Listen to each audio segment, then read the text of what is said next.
post Beatles, post Good Beach Boys, is the least yeah, I know this list is massive. I'm probably not going to get through it. I got to stop talking for so long about these albums and just go quicker. Um, I'm also going to put Ziggy here on Great Star. Not above Abbey Road, though. On Great. Ziggy's got a lot of great tracks on it, man. On Blind. Maybe Gen Z reacts to classic rock. We'll just focus on the 70s for a little bit. That'll probably be the best thing to do. Ziggy Stardust has some awesome songs on it. Starman, which might be my favorite Bowie song, is amazing. I love that chorus. It's so grand and big. It just fills me with such a great energy that just moves me. It's such a moving, kind of triumphant chorus. The title track shows the Spiders really firing on all 4 cylinders. That guitar riff is crazy. The best Beach Boys song. The best Beach Boys song is Good Vibrations. My favorite Beach Boys song is I Just Wasn't Made for These Times.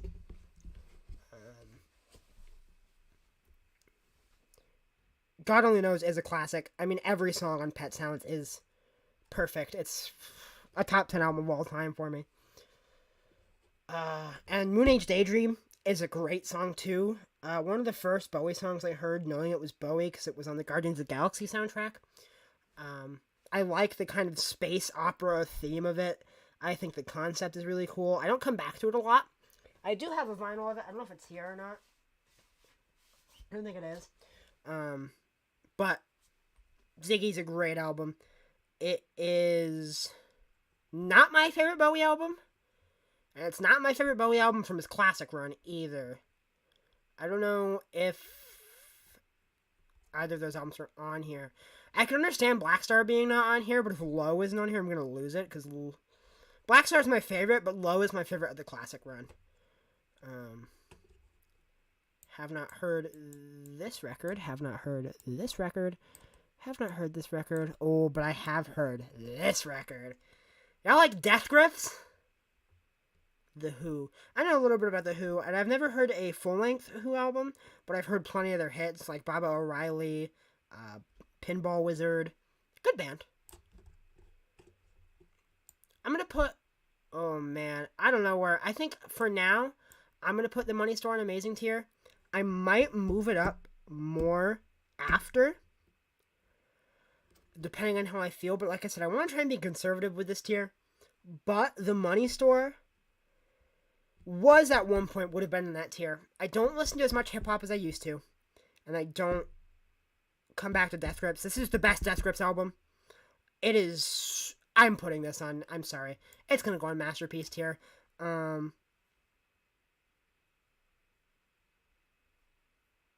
No, I know Death Grips is not for everybody, and I feel that way about some of Death Grips' later work.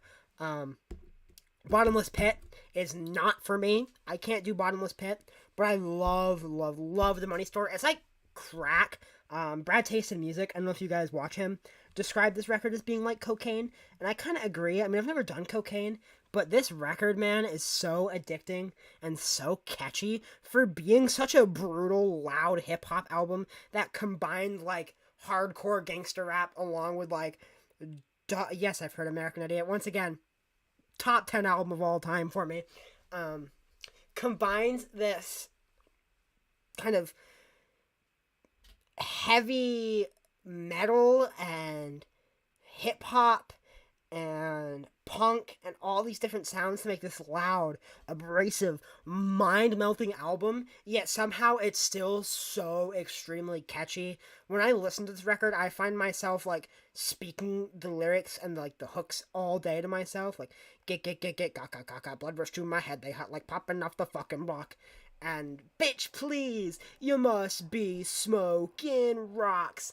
Like, if you ask my sister, around the era where I first, like, started to get into, like, Fantano and Death Grips and this kind of stuff, I would nonstop be saying "bitch, please," because this record is just so catchy. Hacker is so good. Another extremely catchy song. I'm in your area. I'm in your area. What else? And I've seen footage is the other one that gets stuck in my head all the time, and I won't be able to probably sleep tonight because it's gonna be jolted in my brain. Cocaine is the worst, bruh. No sleep. I've never done drugs. I'm a bit of a straight edge boy. Um, but one of the catchiest albums of all time, believe it or not. So yeah. Deep Purple. Once again, I'm gonna get laughed at by Jamie here, but I haven't heard Deep Purple. I know the one song. Cream. Cream's another one I haven't heard, but I really need to because Clapton is a great guitarist. I have heard this record, but it's been since middle school. I have not heard The Doors. I have heard The Chronic, and I'm gonna put Chronic in the decent in places tier. Well, I'm sure it does if you snort it through your nose. I like a lot of the production on Chronic, but I don't like a lot of the rapping or lyricism, if that makes sense. I have a hard time with hip hop sometimes. It needs to be really like quality most of the time. I think the Chronic has really good production, but I don't care for Dre's voice much, and I don't really like a lot of what he raps about, and I think that's a pretty common thing for West Coast rap. I don't know. It's been a while, but I remember just not being super into the Chronic, but liking a lot of the production. I don't give a fuck about Drake. Sorry, I haven't heard Hotel California either. I have heard this Sheeran album, but once again, my sister played it for me when I was a kid. So here's a really good record, right? I'm gonna put Figure Eight in the amazing tier. Once again, a really pretty lush album, where I think Elliott Smith really tunes into this kind of Brian Wilson-esque pop sound where there's so much going on in the mix. You've got like guitars, bells, multiple guitars, you've got strings, pianos, all kind of layered on top of each other. If you've never heard the song L.A., I highly recommend it. It's Elliott Smith's usual kind of like lyricism, but it is such a far cry from like the quiet, intimate side of his earlier records because it's just so lush and full sounding. I love Figure Eight. It's such a good record. LA is great. Everything Means Nothing to Me has these beautiful arpeggiated vocals. Everything means nothing to me. Old school hip hop, you know any? Yeah, I know some old school hip hop. I really like Outkast. I like Outkast a lot, actually. If that's what you're considering old school, I like Illmatic a lot. So yeah, Junk Bond Traders, Son of Sam, Somebody That I Used to Know. It's just a great album. Kind of some Beatle-esque melodies with a almost, not a Beach Boys-esque sound. I mean, there's a lot of like melody or harmonies and like the lush instrumentation, but it's much older. Yeah, like into the 80s. I don't know any hip hop from like the 80s. So yeah. Goodbye Yellow Brick Road. I haven't heard. I haven't heard You. I have heard this record though. I'm also gonna put this on decent in places. Elvis Presley, Elvis' self-titled album. Hound Dog is on this record, which is a great song, and I think Elvis is a great artist. But I'm talking early 80s. Yeah, what's my favorite band is also. It was Panic at the Disco for a long time, but I'll give you my top 6 favorite bands are Radiohead, Green Day, Weezer, My Chemical Romance, Brand New, and Panic at the Disco are like my top 6 bands that I like really love. But other groups are really high up there. My Bloody Valentine, the Beach Boys, Arctic Monkeys, Blink 182, the 1975. I have a lot of bands I really love. Fall Out Boy, maybe not as much as I used to, but Anyway, Elvis' self-titled album is just more of a product of its time is the reason why it's decent in places. Like I said, this is really before the kind of album format had taken place. It's back when bands and artists would throw their singles on a record and then a bunch of filler tracks to sell it. So yeah, that's why Elvis' self-titled record is here. I understand its importance, that it really like changed the face of rock music. And I think Elvis once again has a lot of great singles, but I don't really enjoy sitting down and listening to his albums. Is this the Eminem? I can't tell. Give me a second. I'm gonna sound like an idiot just for a minute.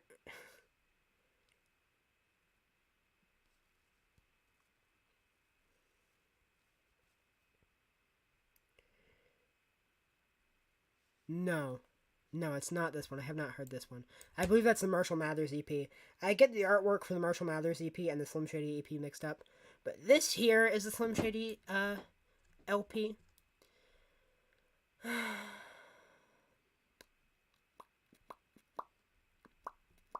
I don't like Eminem. Um, I've never liked Eminem all that much. He has some really good singles, and I think this record does have some of those singles on it. I think My Name is probably Eminem's best song, because it has his edgy and kind of shocking humor and style, which doesn't sit right with me, but it's also got something to say on top of that, where it tells the story of somebody who has just been kicked down and screwed over and over again, who just is showing a middle finger to the world, saying, I won't conform, I won't be like you, my name is Slim Shady, this is who I am, this is what I do, and society can say nothing about it. God sent me to piss the world off. And I think that's cool, but the rest of the record really doesn't follow suit. A lot of the time I feel like Eminem is just shocking and provocative to be shocking and provocative. It does not do anything for me. I don't think I've heard that record. I have heard this record, but I'll put it on the good tier. Or, I don't know. I put it on the average tier, actually. I don't know. It's okay. Under the Cork Tree. We were just talking about Fall Out Boy. Lost the Rock Style. And while I agree, I think Under the Cork Tree is one of the best pop punk albums of all time. It's not emo. It's not an emo album. And I'll die on that hill because emo is my favorite genre. Not an emo record, but it is a very good pop punk record. I love the emo inspired lyricism on it. I think the lyricism is really cool on this record. The hooks are great. The choruses are great. The guitars are amazing. XO is my favorite song. I mean, Sugar We're Going Down Swinging, I've heard a million times, but I never get sick of it. Same goes for Dance Dance and a little less 16 Candles, a little more Hold Me. Our Lawyers Made Us Change the Name of this song so I wouldn't get sued is a great opener. I love the lyrics. We're only liars, but we're the best. We're only good for the latest trends. And we're only good because you can have all those famous friends. Besides, we're just good fashion sense. Great, like, biting, classic Pete Wentz lyricism. Not my favorite Fall Out Boy album, but definitely my second favorite. I got a lot of nostalgia from Under the Cork Tree. So, yeah. I have heard Rumors. I'll put Rumors on the good tier. I like Rumors a lot. I haven't heard enough to really talk depth about it, but it's a good record. I saw a Fleetwood Mac tribute band before COVID called Tusk, and that's when I listened to this record, and I thought it was pretty cool. So yeah, I like this record. I might... And AM is not a great album, but it doesn't feel right putting it with these records. Sugar We're Going Down Swinging is a banger. I agree. I've heard it a million times, but I just can't get sick of it. So, Foo Fighters. I'm going to make people mad. But I'm going to put this record at average. My favorite Fall Out Boy album is Folie à Deux, actually. It's got more of a mature style of lyricism where Pete Wentz steps into the shoes of other people's lives and writes from their perspective or writes looking at their lives. And I think Patrick's vocals also just take a whole nother level with the soul inspiration. And my favorite Fall Out Boy songs, a lot of them are on this album. The Ship at Gold Standard is amazing. The time my dad caught me a horseshoe crab, and then I asked him if throwing it back into the sea would bring our luck back, is one of my all-time favorite Fall Out Boy lyrics. My favorite Fall Out Boy song is Disloyal Order of the Water Buffaloes. Easily my favorite Fall Out Boy album. For the longest time, the only one I had in vinyl. Although I do have a couple more. I have American Beauty on vinyl. And I have the 20th anniversary of the first record on vinyl. And I have Cork Tree on vinyl too. I still need Infinity on High. Hopefully when that repressing drops this year. Foo Fighters, Everlong is one of the greatest songs ever written. But the rest of this album does nothing for me. Oh boy. I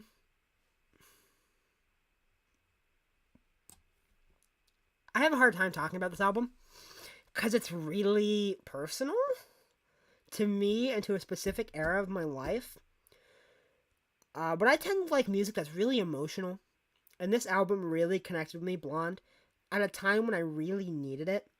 And I cry like a baby every time I listen to Blonde. But it's just such a beautiful R&B album. Frank Ocean's sad lyricism hits me so hard, and I think the sound of this record is gorgeous. Somehow it's sparse and lush at the same time, which is wild to me. It seems impossible, but somehow Frank Ocean does it. Songs like Solo, Future Free, Nights is amazing, and the beat switch up is blissful. It sounds like nighttime, which sounds stupid, I know. Pink and White is gorgeous and dreamy. Yeah. It's hard to talk about Blonde, but it holds a very, very special and personal spot in my heart from the summer of 2020.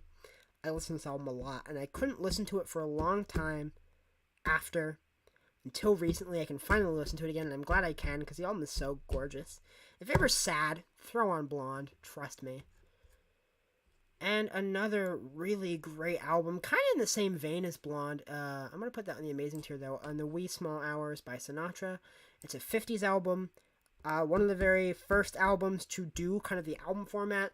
Sinatra had the idea to kind of keep the entire record conceptual from beginning to end. And they're all like breakup and lovelorn songs. The entire concept is it's the wee small hours in the morning. You're walking around at night, bar hopping, smoking, talking to the bartender, pouring your heart out after your sweetie left you. It's a gorgeous but beautiful album.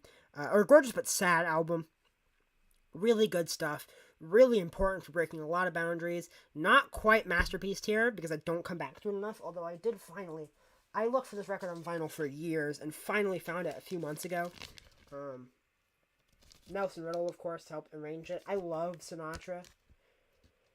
Oh, no, I'm going to break again. I'm putting this on the amazing tier. This record is really good. Definitely my favorite album from the 50s. On this list so far, we have my favorite album of the 60s. Favorite album of the 50s. Probably won't get my 2010s album, though. Or my 2000s album. I have not heard this Fugees album, although I know I should. I have not heard you. Oh boy, time to make people mad again. It's boring. Post-rock does nothing for me. I'm sorry. It's boring. It bores me. I cannot sit through this album. I tried sitting through it once, and I did make it through all the way. But never again. Lift Your Skinny Fists is not my kind of album. Post-rock doesn't really do it for me. This record, on the other hand, if you know anything about Gorillaz, you know why this record is amazing. Every song on this record handles a different vice, and I think that's really cool, and a different demon, hence Demon Days. And I think a lot of the musical ideas are so fresh and so interesting, and it blends so many genres together the way Gorillaz does. Once again, not my favorite Gorillaz album, but it's good. I mean, Feel Good Inc. is amazing. El Manana is one of the most like emotional songs that Damon Albarn had written to that up to that point.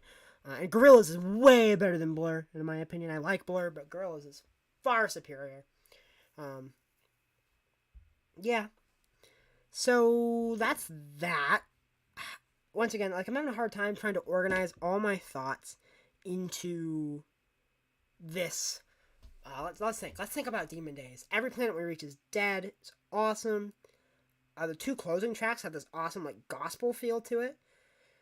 I already talked about Amanyana.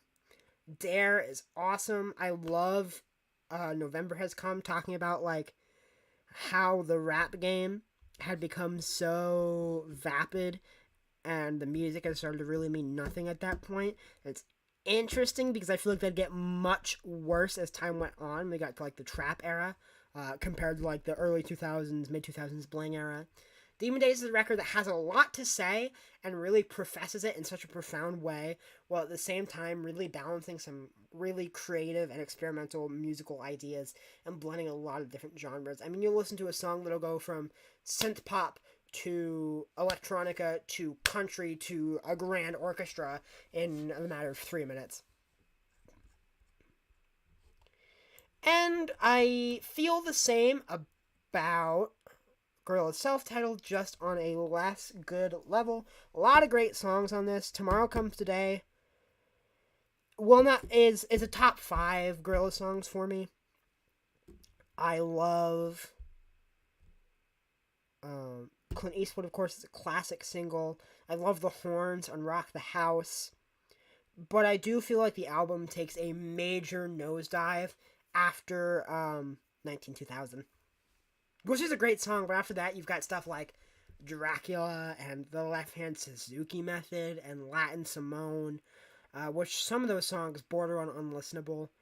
I do like Starshine, actually, believe it or not. I like Starshine quite a bit, and I would like Slow Country a lot if it wasn't for those goddamn wind synths that just overpower everything the whole time and never stop. Okay, Weezer Extras, it's time to talk about American Idiot. That goes right at the top. Again, a very important album to me that really changed my view of music and shaped who I am to this day. It's my favorite Green Day album, easily.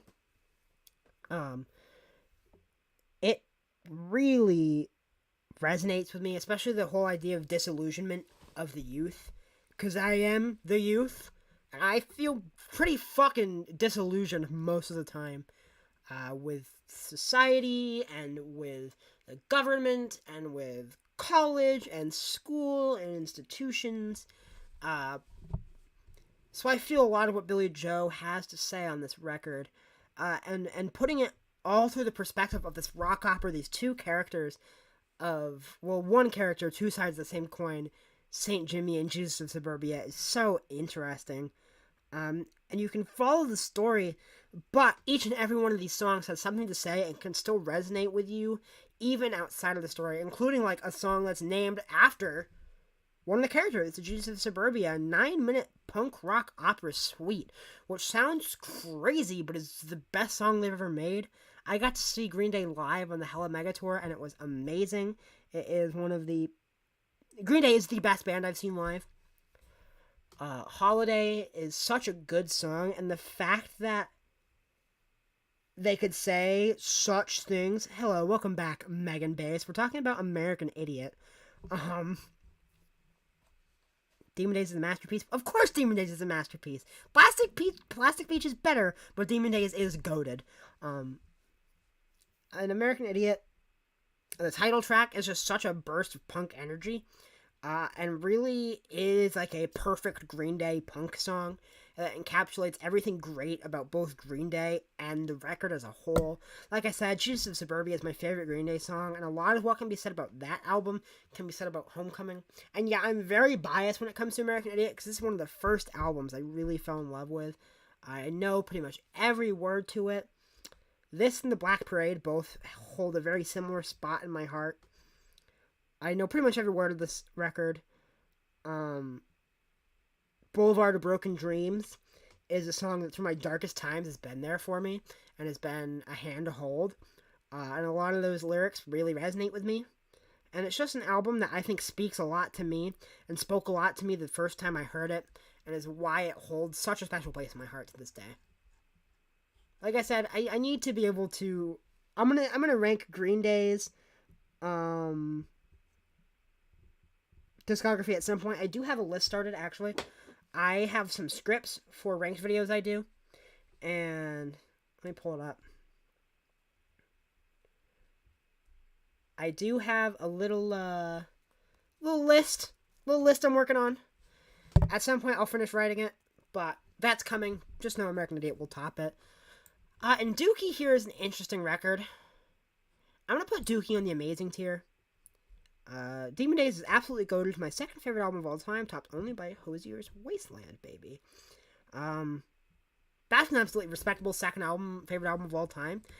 Gorillaz was actually at one point when I first started really getting into music my second favorite band. But I still love Gorillaz. I don't think they've ever made a bad album. I even love The Fall, believe it or not. The Fall I don't think is even their worst album. I don't know what their worst album would be, but it's not. Maybe it's The Fall. I don't know. I love all of their records. What was I talking about? Oh, Dookie. Now, Dookie is a hard album to judge on its own, because it's an album that set the blueprint for punk to come into the mainstream. I don't necessarily like calling Green Day pop punk, because I feel like when you call them pop punk, I love The Fall. Like, I think it's such a cool record. When you say pop punk, people think of bands like Blink-182 and Good Charlotte and New Found Glory. And while I like all of those bands, I feel like Green Day is something different. And I think the reason they're considered pop punk is because in 1994, it's the most pop punk it ever been. It is your classic punk sounding music just injected with these hyper catchy, sugary pop melodies. And I think that started to really appeal to the mainstream. Of course, that's why songs like When I Come Around and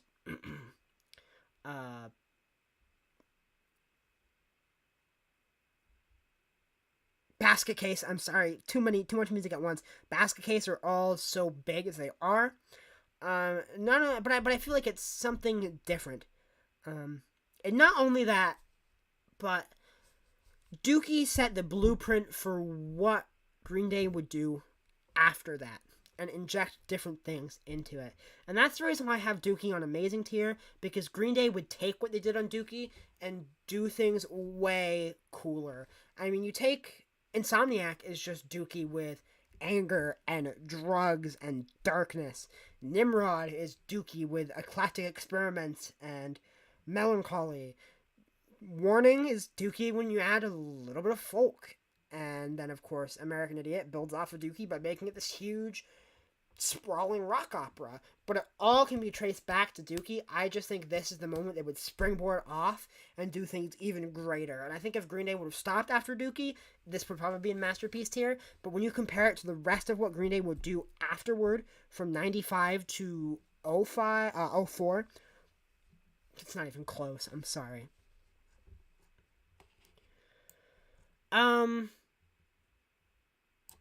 I don't like this record.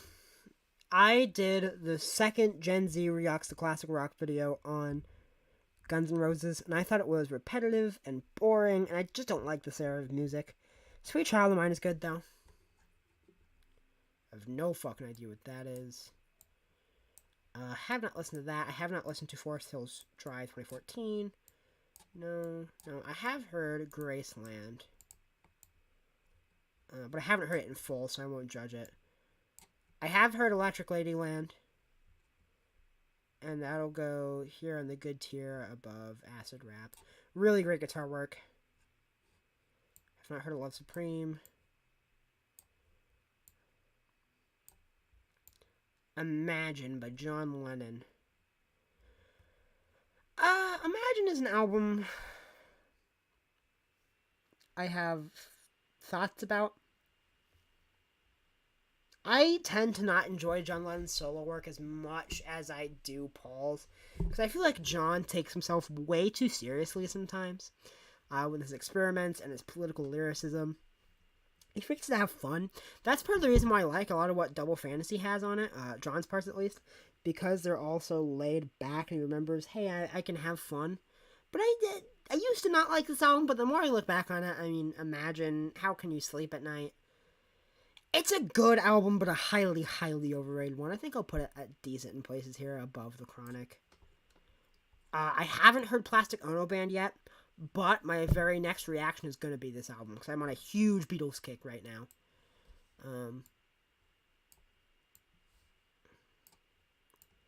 Here is Joy Division, Unknown Pleasures. I'll also put in the good tier. I like Unknown Pleasures a lot. Shadow Play is a great song. Disorder. She's Lost Control. It's the precursor. It is a watershed moment for post-punk. It's pretty much the creation of post-punk. It's so spacey. There's so much space in the mixes. But it's just not a record I like listening to. It's a really good album, but one I barely ever come back to. Every once in a while I'll be like, hell yeah, dude, let's listen to some Unknown Pleasures. But the same goes for Closer as well, which I don't know if it's on here. I don't see it. I like Unknown Pleasures. I think it's perfectly good being in great tier. I am not a huge fan of Ian Curtis as a vocalist. As a lyricist, I do really like him. And I love Bernard Sumner as a guitarist. I'm primarily more of a fan of New Order, so it's cool getting to hear Bernard just kill it on the guitar. I mean, Shadow Play has one of the best guitar parts ever. Do do do do do do do. Yeah.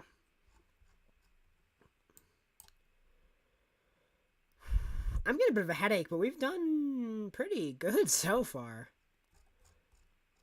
Once I end the stream, I'm gonna save this so we can come back to it.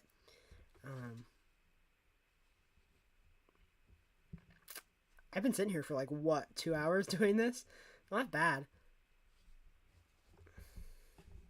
My Beautiful, Dark, Twisted Fantasy.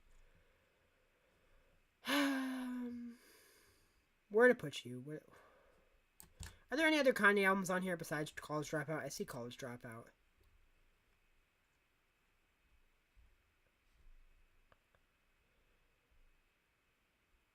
No late registration, no graduation.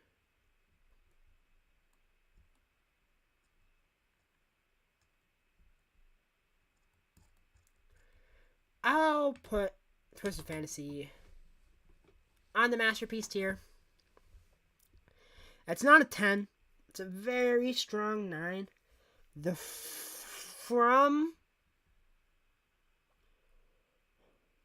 It's so maximalist and so huge and so ambitious. And you can tell from the opening moments of the title track, Dark Fantasy, that this album is so ambitious. And Kanye really shoots for the stars. Some of this record is amazing. I mean, listen to how huge All of the Lights is and how many features are on that song. That being said, it's so messy. And I think that can be said for a lot of this album, is despite how big it is, it's definitely messy in places. The second half of this record, you can pretty much take this out after Runaway, with the exception of Blame Game, but the skit, while being funny the first time you heard it, is a lot after hearing it hundreds of times. That's probably the amount I've listened to this record. I went through a really huge Kanye phase and listened to a lot of My Beautiful Dark Twisted Fantasy. But there are some amazing tracks on this record too. I mean, that if I didn't put it on Masterpiece, I'd be remiss. I mean, it's got Devil in a New Dress on it, man. It's one of the most gorgeous hip-hop songs ever made. It's so dreamy and lush. I love the strings and Mike Dean's guitar work. I think Rick Ross drops such an amazing verse. Gorgeous has some of Kanye's best lyricism ever. Is hip-hop just a euphemism for the new religion? I love that lyric. What's a black beetle anyway? A fucking roach? Is that why they got me sitting here? And fucking Coach, another amazing line. I think Gorgeous has some of Kanye's best and most impactful bars to date. Dark Fantasy is just a huge opener, such a banger. Runaway is so emotionally potent. I think maybe the most vulnerable Kanye has been. Not the most, but one of Kanye's most vulnerable moments in his catalog. Not quite as vulnerable as Places on like 808s, but it's got a lot of good stuff. I'm trying to think. It's hard to remember these all on the spot. I'm sorry, but masterpiece tier for sure. College Dropout. I gonna put an amazing tier. Late Registration is better, and there are some songs from like the middle section of College Dropout I don't really like. I don't care for Never Let Me Down. I don't like Breathe In, Breathe Out. I don't like Get 'Em High. But there are a lot of really good songs on this record. Some of Kanye's best. All Falls Down is one of my favorite Kanye songs. It is once again just so emotionally potent to me. The way Kanye talks about insecurity is really interesting. I think Jesus Walks is an amazing testament to Kanye's faith without coming off too preachy like something on Jesus is King or Donda. I think this is his best faith-based song by far. Last Call is a crazy 12-minute closer that only Kanye West would do. So there's a lot to love on this album, but there's also too many skits and too many songs I think are throwaways. Why is California Girls on here?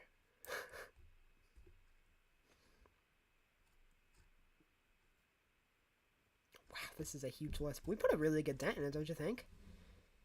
We think about all the records we've heard so far. Because my head is killing me. I think I might end it. But I'm having a really good time. Oh, Ben on the Run is on here?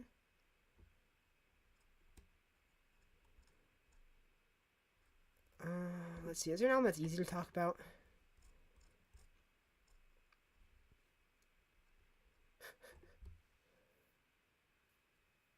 Would you guys want me to do this next weekend if you're still here? Would you guys want me to pick back up where I'm now next weekend and finish this up?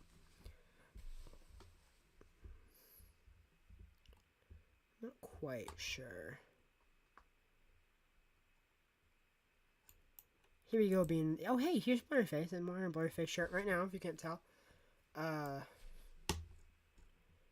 do Blurryface. I'm gonna put... Oh, you guys are gonna get mad. Putting Blurryface in amazing tier. 21 Pilots is better records. I think Blurryface can be clunky in places, but I also think the clunkiness is part of its appeal. Tyler Joseph's kind of nerdy, clunky flow on this record is kind of its charm. The way he just sounds so dorky in places and uncomfortable. That's like part of the reason why I like it, because I am too nerdy and dorky and uncomfortable. I like a lot of Tyler's more emotional lyrics in this record. But a lot of the references to the radio can come off as really cringe sometimes, because when you constantly say stuff about the radio and how I'll never be played on the radio, and then you hear all their fucking songs from this record on the radio.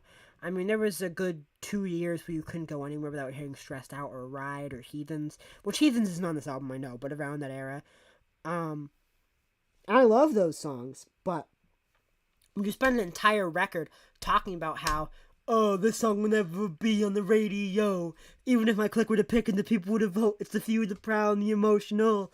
And then everything you make goes on the radio from that record. It's like, you seem like kind of a douche, but I love a lot of this record. Ride and Stressed Out are classics that bring me back to middle school. But the good parts of middle school, Fairly Local, I actually think is amazing. A lot of people really hate that song. I think it's cool. Goner is such a great closer when Tyler just unleashes his primal screams of agony. What else? What else? What else? I don't like We Won't Believe What's on TV. That song, I never fucked with that song.